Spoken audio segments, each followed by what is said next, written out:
Мамочка, вы можете меня забрать, пожалуйста? Я хочу домой очень сильно. Я соскучилась по вами. Заберите меня, пожалуйста. Я хочу домой. Anna Kmarska a 12 ans. Elle est ukrainienne, mais depuis plusieurs mois, elle est retenue contre la volonté de ses parents, en territoire contrôlé par les Russes. Il s'agit de déportation d'enfants, car on ne m'a pas ramené ma fille. Elle est partie avec son école, elle n'est jamais revenue. Comme elle, il serait des milliers d'enfants ukrainiens victimes de transferts forcés, organisés par les autorités russes. Salut papa et maman! Et notamment par une femme, Maria Lvova-Belova. Pour Vladimir Poutine, elle est la commissaire aux droits de l'enfant. Pour d'autres, elle est surnommée Bloody Mary. Une politique de déportation d'enfants qu'elle assume et exhibe même sur sa chaîne Telegram. Les enfants originaires de ces territoires sont les nôtres, et leur avenir est ici, avec les enfants russes. Certains enfants ukrainiens sont ensuite envoyés jusqu'en Sibérie. Que deviennent-ils? Pour le savoir, nous nous sommes rendus sur place. Un jour, j'ai reçu un coup de fil. Ils ont dit il y a 5 enfants. Vous les prenez? Mais avant cela, ils sont traqués partout dans les villes annexées, par l'armée russe directement, comme sur ces images de vidéosurveillance. Il sait ce qu'il cherche. Peut-être il ne le fait pas pour la première fois. Il cherche le registre pour pouvoir identifier la quantité d'enfants qui doivent être déportés en Russie. Des images que jusqu'ici ce directeur d'orphelinat n'avait jamais montrées, ni aux journalistes, ni aux autorités ukrainiennes. Quand ils sont venus, ils m'ont demandé où sont les enfants. Je pense que l'on parle de milliers d'enfants déportés pour la région de Kherson. Ça s'appelle un transfert forcé, une rétention forcée. C'est un crime de guerre, c'est un crime contre l'humanité. Pourquoi? Pour transformer ces enfants en Russes, pour faire les ennemis de la nation ukrainienne et pour détruire toute la génération future des Ukrainiens.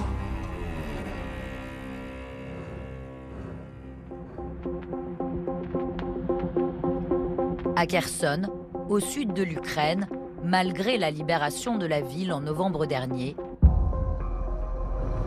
les attaques des Russes sont quotidiennes. On ne peut pas passer par là. La route est barrée à cause des bombardements d'hier. Il y a un cratère ici à cause du missile. Les forces russes ne sont qu'à quelques centaines de mètres de l'autre côté du fleuve, le Dniepr. La ville est bombardée en permanence. Tout est fermé, il n'y a plus de travail. Presque tout le monde est parti, évidemment. Mais nous, on reste ici, car on attend le retour de notre fille. On cherche des contacts, des pistes. La dernière fois qu'ils ont vu leur fille, Anna, âgée de 12 ans, c'était le 7 octobre dernier. C'est son école. Ils ont changé de drapeau. C'est le drapeau ukrainien qui flotte. Avant, c'était le drapeau russe. Sous occupation, les cours étaient dispensés à distance. Ensuite, on nous a proposé de retourner à l'école afin d'y suivre les programmes russes. Les classes en ukrainien sont remplacées par des cours de langue, de littérature et d'histoire russe. Et après plusieurs semaines d'immersion dans la culture des nouveaux occupants de la ville, les parents reçoivent une proposition de voyage pour leurs enfants. En octobre, on nous a proposé de les envoyer en colonie de vacances, en Crimée, pour 2 semaines. Ils ont rassemblé les élèves et sont partis le 7 octobre.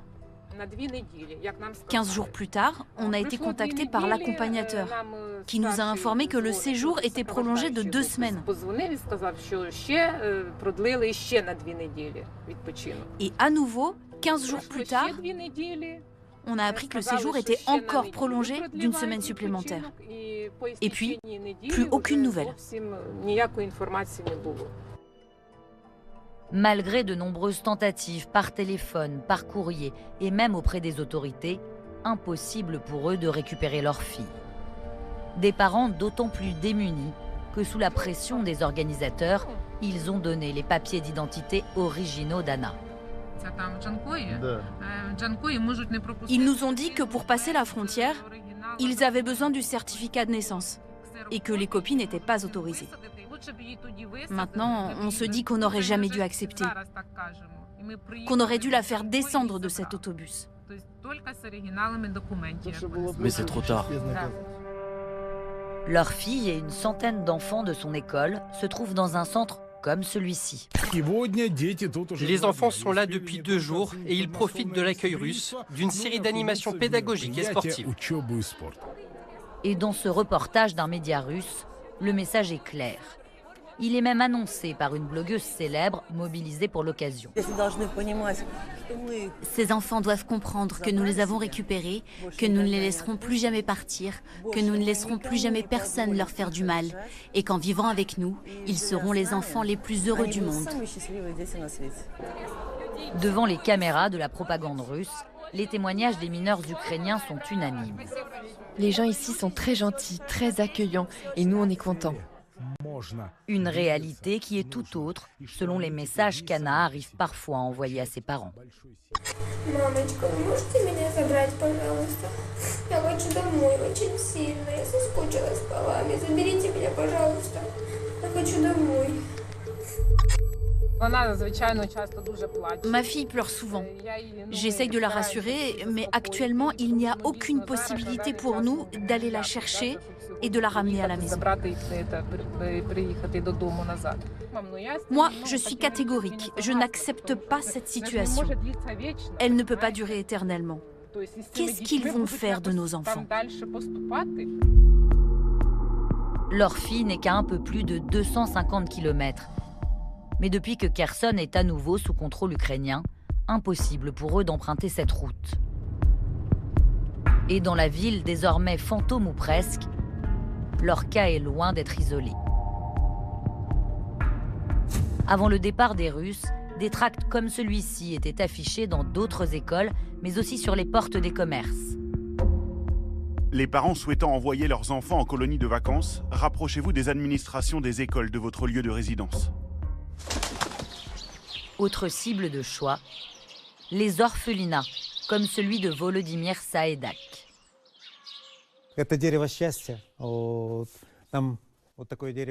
C'est un arbre du bonheur, on nous l'a offert. Nous y avons accroché des photos de nos enfants. Il s'appelle Misha, il a 3 ans. Là, c'est Varvara. Au total, pendant l'occupation russe, Volodymyr s'occupait de 52 enfants âgés de 3 à 18 ans. À plusieurs reprises, les Russes nous ont proposé d'aller en excursion en Crimée. Mais j'ai tout de suite deviné qu'il s'agissait d'un aller simple. Si on y était allé, on ne serait jamais revenu. Mais le pire, c'est quand j'ai compris que du coup, les soldats russes allaient venir directement chercher les enfants chez nous pour les déporter de force en bus. Et face à leurs armes, qu'est-ce que j'aurais bien pu faire? À ce moment-là, lui, ses collègues et les enfants vivent déjà cachés à l'abri des bombardements dans la cave du bâtiment. Mais il faut exfiltrer les enfants avant une possible visite des Russes. Alors il élabore un plan et fabrique même de faux documents pour tromper la vigilance des checkpoints. On a inventé une histoire. C'était que les enfants sortaient de l'hôpital et que leur mère enceinte de 9 mois ne pouvait pas venir les chercher. Nous avons édité un faux certificat médical grâce à Photoshop, un très bon logiciel. Nous avons mis un coup de tampon et c'est ce qui nous a tous sauvés.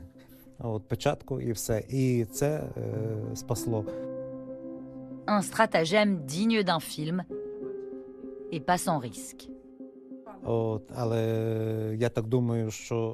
Si les Russes avaient découvert ce qu'on faisait, ils nous auraient torturés.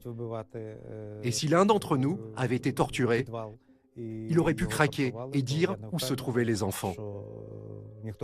Nous avions très peur de ça.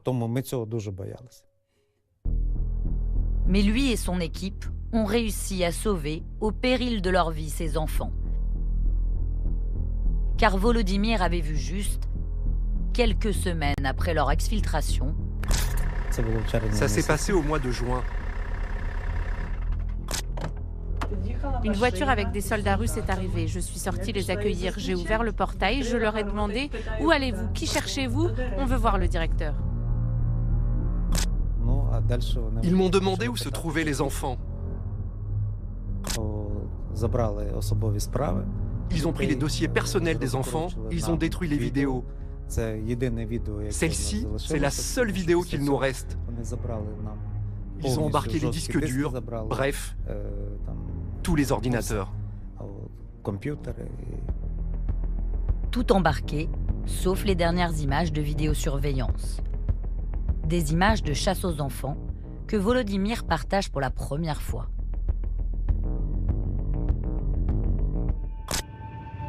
Partout dans la ville, il traque les mineurs. Et un peu plus loin, dans l'enceinte de cette église de Kherson, il les trouve. Ils apparaissaient sur les images de cette caméra-là, et des autres. Mais cette fois-ci, les soldats russes, encore plus nombreux et plus armés, ont effacé toutes les traces de leur passage. Un militaire russe est arrivé et a demandé à parler au responsable. J'ai répondu que c'était moi. Il a dit « Où sont les enfants ?» et a ajouté « Je suis navigateur ». Je lui ai demandé s'il avait un vrai nom et il m'a répondu que non, qu'il était le représentant du président de la Russie chargé de mission humanitaire. Il est entré, accompagné de ses soldats, une dizaine d'hommes, en treillis, en gilet pare-balles, tous casqués. Ils avaient des fusils de précision, des armes automatiques. Il a demandé « Où sont les enfants ?» J'ai répondu « Dans un local en bas ». Et il m'a dit « Vas-y, montre-moi ». 58 enfants, venus d'un institut d'aide sociale à l'enfance, que ce pasteur a accepté d'héberger dans le sous-sol de son église, juste après le début de la guerre. Après une inspection des lieux, et surtout des enfants, celui qui se fait appeler navigateur exige du pasteur qu'il ramène les enfants là où ils étaient avant.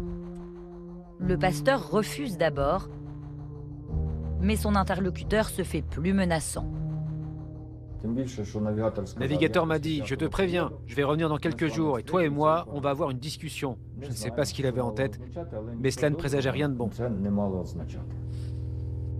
Sous la pression, il cède et va organiser le transfert des enfants en 2 jours comme exigé. Au début, les enfants ont été envoyés dans cet institut. Ils y sont restés quelque temps. Mais juste avant la libération de la ville par les forces ukrainiennes, ils ont été envoyés en Crimée, sans la moindre autorisation officielle. Des enfants, âgés seulement de 4 mois à 4 ans, que nous avons retrouvés sur ces images de la propagande russe. Aujourd'hui, leur sort hante le pasteur.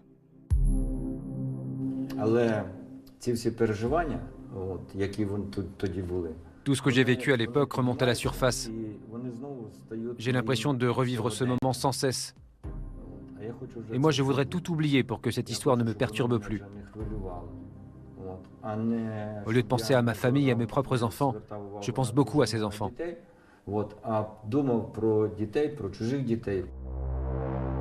Selon les autorités locales, les forces russes ont enlevé au moins 2000 enfants, uniquement dans la région de Kherson depuis le début de la guerre. Orphelins ou non, ils sont kidnappés puis pour certains adoptés au mépris de toutes les lois internationales en vigueur. Une politique savamment orchestrée par le Kremlin, avec à la tête des opérations Maria Lvova-Belova. Nous avons accueilli 1090 enfants orphelins qui sont arrivés de différents établissements. Qu'en pensez-vous? Nos concitoyens russes, ils ont un grand cœur et ils font déjà la queue pour prendre ces enfants. Oui, c'est très bien. Mais il y a tout de même quelques détails légaux auxquels il faudra remédier. Ce sont des circonstances exceptionnelles et je pense qu'il ne faut pas penser aux lenteurs bureaucratiques, mais plutôt aux intérêts des enfants. Merci. Sur son compte Telegram, les vidéos se succèdent. Nous vous avons préparé des petits sacs de cadeaux. Les enfants sont débarqués en Russie à bord de bus, de trains et d'avions. Bienvenue à Moscou. Puis accueillis par leur nouvelle famille, à grand renfort de larmes de joie et de ballons. Viens là, mon petit, ne t'éloigne pas. Et comment je ferai sans toi? À partir de maintenant, je ne pourrai plus me passer de toi. Et toujours en présence d'officiels, comme ici le gouverneur de Moscou. Des distributions d'enfants sous le feu des projecteurs. Comment ça va, les enfants? Super! Oui, les enfants sont très contents et les parents sont très heureux. Et on est très émus aussi. Ancienne sénatrice du parti présidentiel, elle est devenue commissaire aux droits de l'enfant en 2021. Avec la guerre en Ukraine, son rôle est devenu stratégique. Quand Madame Maria Belova, commissaire présidentielle aux droits des enfants, dit que son supérieur hiérarchique sur ces questions-là, c'est Vladimir Poutine, elle le dit au plus haut niveau de l'État russe. On met en avant cette politique, on prend les enfants parce qu'on ne veut pas qu'ils restent ukrainiens, on veut qu'ils deviennent russes. On va les adopter de façon rapide. On va leur donner une identité nouvelle qui correspondra à la bonne identité slave russe. Les enfants d'Ukraine sont déportés partout en Russie. Sur cette vidéo, ils viennent d'arriver en Sibérie. Au total, cet homme va accueillir 5 enfants ukrainiens. Nous les avons retrouvés dans le village de Sadovi, à 4000 km du Donbass.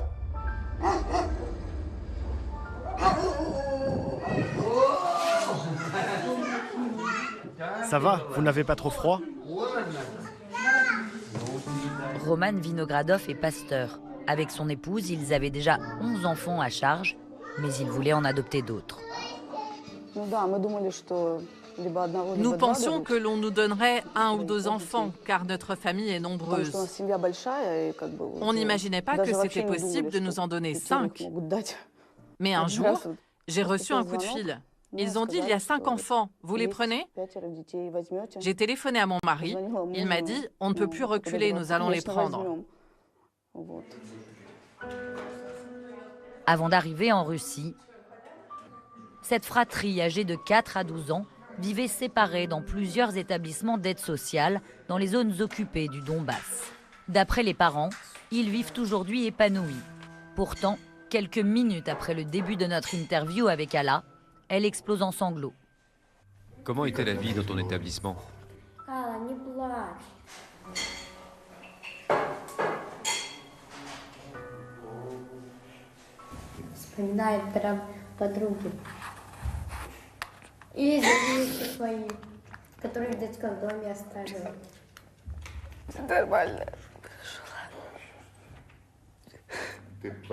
Tu pleures car tes copines te manquent? Tu es resté en contact avec elles? Да, по связи. Tu t'es vite habitué à tes nouveaux parents? Ну, не очень быстро, но нормально.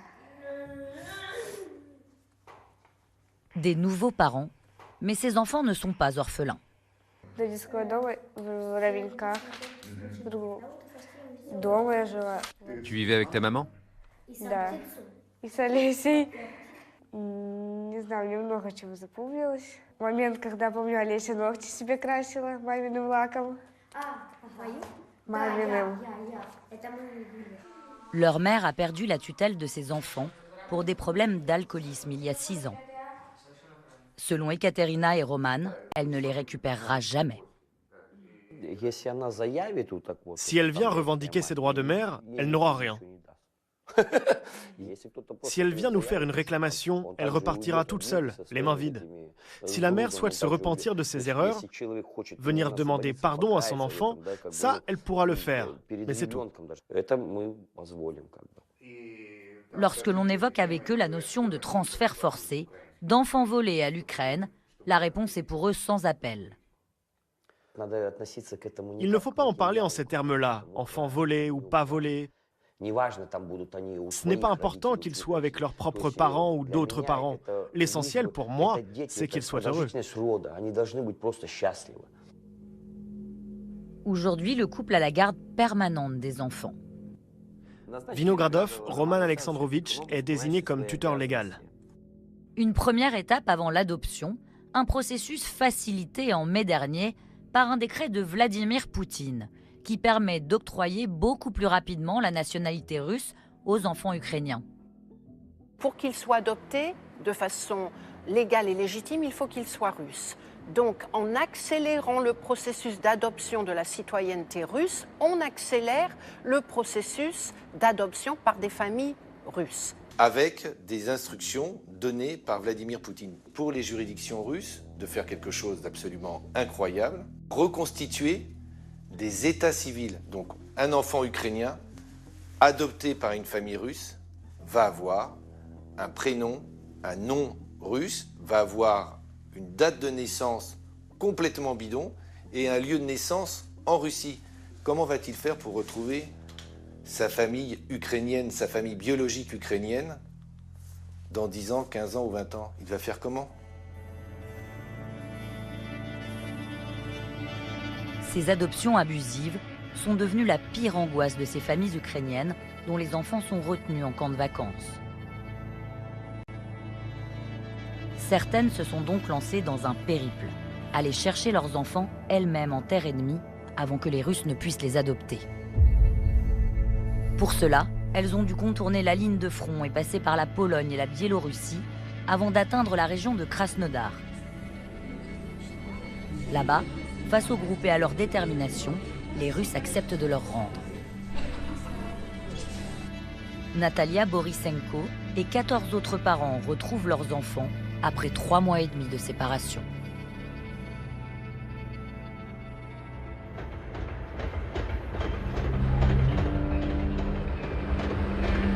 Elles viennent d'arriver en gare de Kharkiv, à une centaine de kilomètres de chez elles, Balaklia. On ne savait pas si on allait y arriver et la route était longue. Quand on s'est retrouvés après tout ce temps, on a fondu en larmes. Ma mère me manquait et ma maison aussi. Daria, âgée de 12 ans, va retrouver sa grand-mère et sa petite sœur.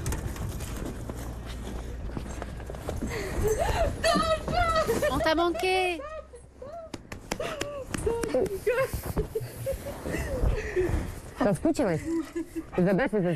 Donne tes petites roses à ta grand-mère et à ta petite sœur.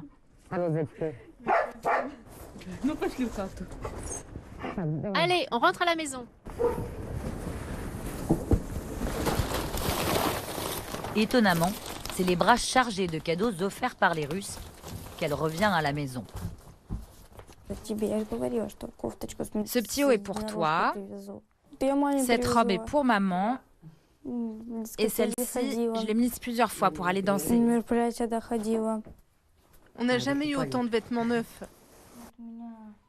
Elle a reçu de nombreux vêtements et même un téléphone flambant neuf. Tout le monde a reçu un téléphone en cadeau de la part du gouverneur. Et il a même discuté avec nous en les distribuant. Des séjours totalement gratuits pour les enfants ukrainiens. Et sur place, tout était fait pour ne plus avoir envie de partir. On faisait des activités tous les jours. On allait se baigner à la piscine ou à la mer. Tous les matins, on faisait de la gymnastique. Et le soir, on dansait. Et tu mangeais bien? On avait 3 repas par jour. Je m'y plaisais, mais en même temps, ma maison me manquait. Et puis un jour, le rêve vire au cauchemar. Personne ne nous a rien expliqué. Ils nous ont dit que notre séjour était prolongé. Les enfants ont été transférés de leur colonie de vacances d'été à un internat.